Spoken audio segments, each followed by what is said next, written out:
جتنی دولت اللہ نے لکھی ہے وہ مل کر رہے گی، وہ ملے گی۔ ہم جو کچھ بھی کر لیں، ساری دنیا جمع ہو جائے، ہماری کل دولت سے وہ جو اللہ نے لکھی ہے اس میں سے ایک پینی، ایک پاؤنڈ، ایک یورو، ایک درہم، ایک دینار، ایک روپیہ بھی نہیں نکال سکتے۔ جو لکھا ہے مل کر رہے گا۔ اور اگر ساری دنیا ہماری ساتھی بن جائے، ہماری معاون بن جائے، سارے مالدار لوگ ہماری مدد کرنا شروع کر دیں، تو جو اللہ نے لکھا ہے اس میں ایک پینی کا اضافہ نہیں کر سکتے۔ یہ قانون ہے۔ اگر مسلمان ہیں تو اس پر ہمارا عقیدہ ہونا چاہیے کہ جو کچھ اللہ نے لکھا ہے وہ مل کر رہے گا۔ اگر آپ آج غریب ہیں تو مت سمجھیے کہ آپ اس لیے غریب ہیں کیونکہ آپ زندگی میں کوئی ایسا بڑا کام نہیں کر پائے، آپ نااہل تھے اس لیے غریب ہیں۔ نہ، آپ غریب ہیں کیونکہ جتنا آپ کے لیے اللہ نے لکھا ہے وہی ملنا تھا۔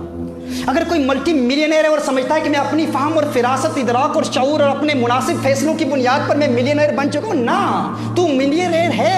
اگر تو مالدار ہے تو اس لیے نہیں ہے کیونکہ تو اپنی محنت کی وجہ سے مالدار بنا ہے، تو مالدار ہے تو اس لیے ہے کیونکہ جو کچھ اللہ نے لکھا ہے وہ تجھے ملنا تھا۔ یہ اسلام کا قانون ہے، یہ اسلام کا اصول ہے۔ اگر مسلمان ہے تو اس کو تسلیم کرنا ہوگا۔ ذہن میں ایک سوال آتا ہے کہ ٹھیک ہے، اگر ایسی بات ہے تو پھر ہم کام کیوں کرتے ہیں؟ ہم محنت کیوں کرتے ہیں؟ گھر بیٹھے رہیں، کچھ نہ کریں تو پھر بھی مل جائے گا۔ تو آپ کو بتاؤں، یہی اسلام کا قانون ہے، یہی ضابطہ ہے۔ اگر آپ گھر میں بیٹھے رہیں، کچھ بھی نہ کریں، جو لکھا ہے وہ مل کر رہے گا۔ تو پھر ہم کام کیوں کرتے ہیں؟ کیونکہ کام کرنا رسالت مآب صلی اللہ علیہ وسلم کی سنت ہے۔ وہ جو اللہ نے لکھا ہے وہ تو ملے گا، لیکن محنت کے ذریعے اس کے حصول کے لیے حلال روزگار کمانے کے لیے کوشش کرنا، یہ کوشش میرے آقا کی سنت ہے، یہ عبادت ہے، اس پر ثواب ملتا ہے۔ ہم اس لیے کام نہیں کرتے کیونکہ جو اللہ نے لکھا ہے اس پر اضافہ ہوگا، نہ، یہ قانون نہیں ہے۔ ہم کام کیوں کرتے ہیں؟ کیونکہ کام کرنا سنت ہے، یہ عبادت ہے۔ حلال روزگار کی تلاش عبادت ہے۔ اب اس کا دار و مدار ہم پر ہے کہ ہم اسے کیسے تلاش کرتے ہیں۔ حلال ذریعوں سے تلاش کرتے ہیں یا حرام کے ذریعے تلاش کرتے ہیں؟ وہ تو ملے گا، الٹیمیٹلی وہ ملے گا جو اللہ نے لکھا ہے ہمارے لیے۔ تو جو ملے گا اس کے لیے پھر ہم گناہ کیوں کریں؟ اس کے حصول کے لیے حرام کاروبار میں کیوں ملوث ہوں؟ اللہ عز و جل نے جو لکھا ہے وہ مل کر رہے گا۔ مجھے یہاں ایک واقعہ یاد آ رہا ہے۔ آج سے 4-5 سال قبل تقریباً صاحب میرے پاس آئے، ہماری محفل میں آئے۔ وہ کہتے ہیں کہ تنگ دستی ہے، بڑی پریشانیاں ہیں، میں چاہتا ہوں کوئی کاروبار مل جائے، روزگار کے لیے دعا کیجیے۔ کچھ محافل میں آنا جانا رہا، اللہ عز و جل نے کرم کیا، انہیں کام مل گیا۔ میں نے ان سے پوچھا، میں نے سوال کیا کہ کیسا ہے روزگار، کیسے چل رہا ہے؟ تو انہوں نے کہا اللہ کے کرم سے الحمدللہ محافل کی برکت سے کام مل گیا ہے اور اچھا کام چل رہا ہے الحمدللہ، محفلوں میں آتا ہوں، اس کی برکت سے سب کچھ ہو رہا ہے۔ میں نے ان سے کہا کہ بتائیں تو عبادات کا سلسلہ کیسے ہے؟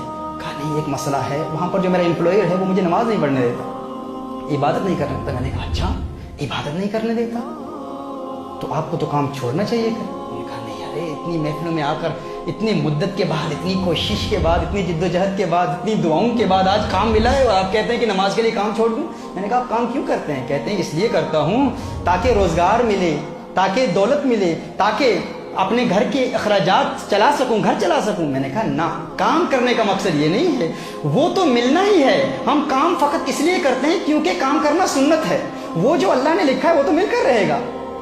اور قانون کیا ہے؟ اصول یہ ہے کہ اگر کوئی سنت آپ کو فرض سے محروم کر دے تو آپ اس سنت کو چھوڑ دیں، فرض پر عمل کریں۔ اب کام کرنا سنت ہے، نماز پڑھنا فرض ہے۔ دیکھیے، آپ مثال کے طور پر عصر کی نماز شروع ہوتی ہے 5 to 3 سمجھ لیں مثال کے طور پر، اور آپ نے ظہر کی نماز ادا نہیں کی، 2:55 ہو گیا، آپ نے ظہر کی نماز ادا نہیں کی۔ اب نفل پڑھنا تو سنت ہے، اب اس وقت اگر آپ نفل پڑھنا شروع کر دیں، نفل عبادت شروع کر دیں، آپ نے فرض ادا نہیں کیے تو وہ نفل عبادت اس وقت کرنا گناہ ہے، کیونکہ وہ سنت آپ کو فرض سے محروم کر رہی ہے، لہذا سنت کو چھوڑیں اور فرض پر عمل کریں۔